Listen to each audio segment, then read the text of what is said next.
there are a lot of myths about back pain in the world, and maybe you have heard of some of these back pains that I show you today.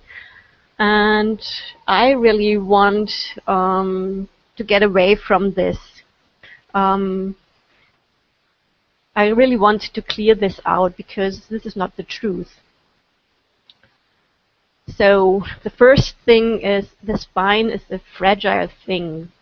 I can tell you the spine is, because people think this because they think they are throwing out their spine just from sneezing or coughing or with a little tiny movement they made, and all of a sudden something is wrong. So this seems to be that the spine is so fragile that every little thing can put it out of order. But that's not correct. The spine is really a really solid thing. It is made of very solid bones that are separated by discs and covered with a connective tissue, so ligaments and a lot of muscles that move and stabilize the spine. So the spine is really not a fragile thing. And what we experience here, the sneezing and coughing that puts the spine out of order, that is not the root cause of the problem. So that is just the little tiny thing that is just too much in that moment, and therefore you are in pain, not because the spine would be so fragile. The next thing is, people say, it's just my genetics. My parents had it, my grandparents had it, of course I have to suffer from back pain too. Yes, of course, maybe there is a weakness in your family and that you get back pain very easily, but you do not have to get back pain. It's just not right. So you can do something about it. And even if your genetics are set in the way that you get back pain very easily, you do not have to suffer, actually have to suffer from back pain.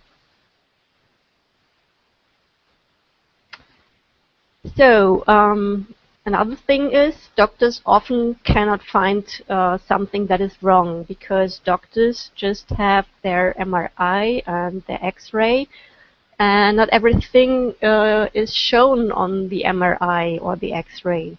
So what you can see there is herniated discs and disc protrusions, and maybe how your hip is organized, and if it's even or not, and something like that you can see.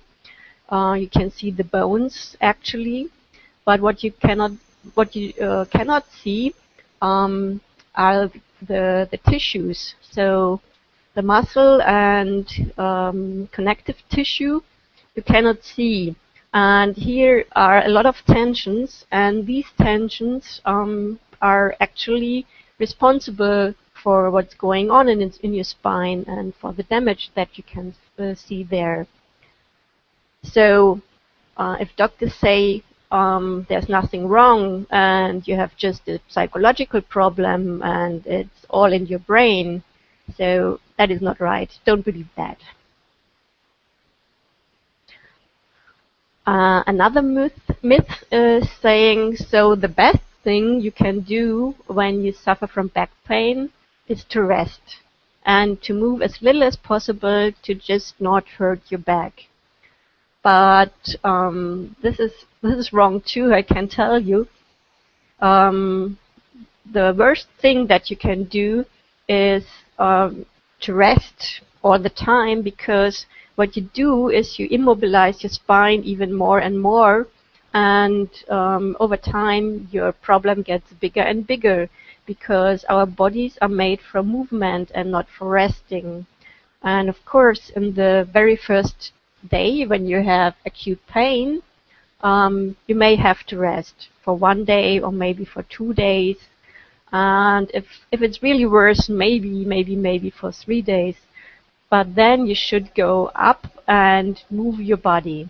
So just do gentle things like walking around and have a little gentle stretches maybe, and just do not sit around or lie around the whole time.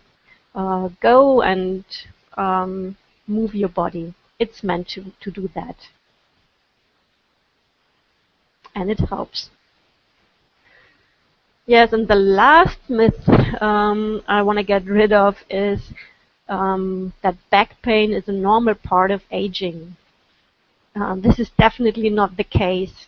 So, of course, if you grow older, your muscles get weaker, and back pain will show up more often, maybe, but it's not a normal part. You do not have to have back pain just because you're growing older. There are a lot of elderly people who do not suffer from back pain. So, and as we can see today, so more and more younger people suffer from back pain. And former times, people got back pain when they were in their 50s or 60s. But nowadays, even people that are 20 or in their 30s are already suffering from back pain.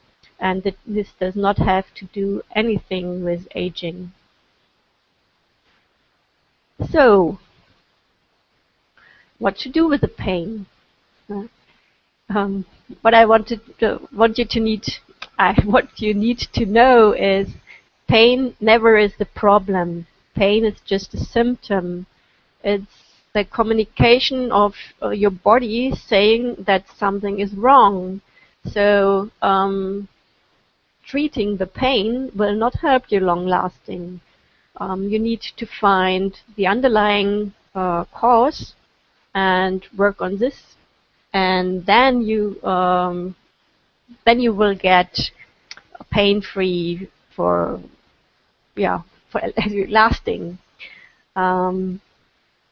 and not just treating symptoms and putting drugs into your body and just killing the pain. That will help at the moment. Of course, you will be happy to not have any pain anymore. But because the underlying root cause is still there, you will suffer again and again. And the pain will get worse and worse, I can tell you.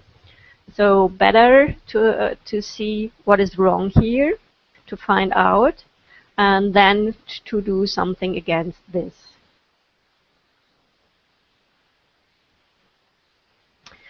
So maybe you think, yeah, my problem is my doctor told me I have sciatica, or maybe you have a sacroiliac joint dysfunction, or a herniated disc. Maybe you had sport injuries like me, or it's just arthritis. I can tell you, this is never ever your problem. These are just symptoms. Like I told you before, like the pain. This is not what to work on. So, what is the real reason why you are in pain? As you can see here, it is structural imbalance. So, because we all sitting very much in the office all day long, and in the evening in front of TV and so on, and in front of the computer, and so our body is not prepared for doing what it should do. And over time, because of our habits that we have, and maybe we are doing the wrong things, or we are doing it the wrong way, so our bodies suffer from structural imbalance more and more, because of a muscular dysfunction that is behind that. So if you have a look at this picture, you can see 3 body types. And maybe you think, okay, yeah, I'm looking like one of this, and this is the way when you're growing older, then you become like this. No, that's wrong again. So it's not the age. It's not that it has to happen. Um, it's just the way you treat your body that makes you this way. And as you can see here, what we are looking for is a structural balance. And this here you see people from the side. So structural balance, you can see front to back. So there is an imbalance. The joints, the shoulder, hip, and ankle should be in one line. As you can see here, they're all out of order. They are not in a line here. So, and knees and ankles. So here should be a straight line through the body where the shoulder, the hip, the knee, and the ankle are all in line. So this is structural imbalance is what we have to fight here.